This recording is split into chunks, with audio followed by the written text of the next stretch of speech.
محبت کے نام پر مسلسل بیوہ خاتون کو ہراساں کرنے پر خاتون کے رشتہ داروں نے نوجوان کا سرے عام سڑک پر مار پیٹ کر قتل کر دیا۔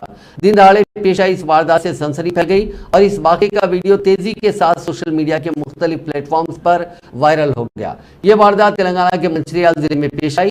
ذرائع کے مطابق مقتول کی شناخت مہیش کے طور پر کی گئی۔ ضلع کے اندرم گاؤں سے تعلق رکھنے والا مہیش اسی علاقے کی لڑکی سے محبت کرتا تھا اور اس سے شادی کا خواہش مند تھا، تاہم لڑکی کے گھر والے اس شادی کے لیے راضی نہیں تھے اور اس کی شادی کسی اور نوجوان کے ساتھ کر دی گئی۔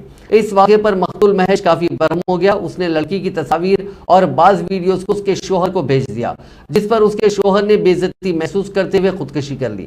اس واقعے کے بعد بھی مہیش اس خاتون کا تعاقب کر رہا تھا اور وہ اس کو شادی کے نام پر مسلسل ہراساں کر رہا تھا۔ خاتون اور اس کے رشتہ داروں نے اس کی حرکتوں سے تنگ آ کر پولیس سے اس خصوص میں کئی مرتبہ شکایت کی تھی، تاہم اس شکایت کے باوجود اس کے رویے میں کسی قسم کی کوئی تبدیلی نہیں آئی، جس پر خاتون اور اس کے رشتہ داروں نے مل کر سڑک پر ہی مہیش کو پکڑ لیا، جو گاڑی پر سوار تھا۔ اسے پہلے کافی زدوکوب کیا گیا، بعد ازاں وزنی پتھر ڈال کر اس کا قتل کر دیا گیا۔ اس واردات کے وقت راہگیروں اور مقامی افراد میں سے کوئی بھی مہیش کو بچانے نہیں آیا۔ اس واردات کے سلسلے میں پولیس نے مقدمہ درج کر کے جانچ شروع کر دی ہے۔